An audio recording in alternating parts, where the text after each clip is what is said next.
Này ngồi mắm mố đâu đó đừng vô đâu đó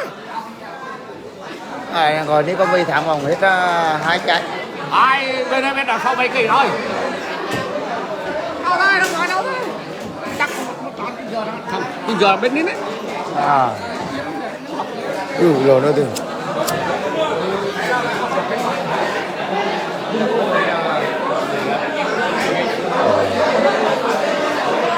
chào Văn Hoàng nha, tôi đã chơi.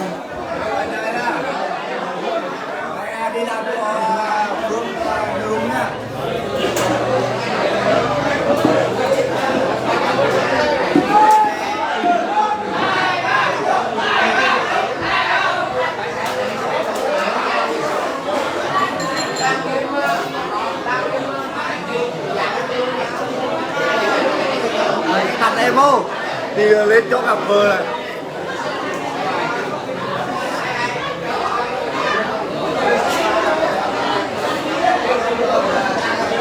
Làm cuối tháng cho ra cuối tháng bậc mưa nhưng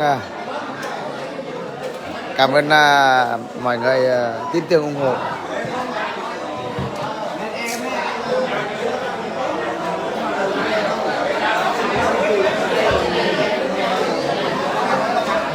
Ở Hưng Yên, Hưng Nguyên.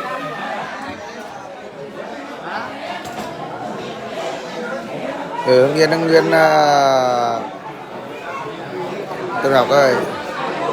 Chào em Thùy nha. Bên đây là cười vợ chồng của em Thùy ấy, Văn Tiền và Thu Thủy.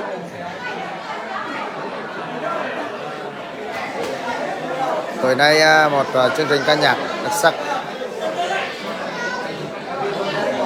Chào Tùng Anh nha.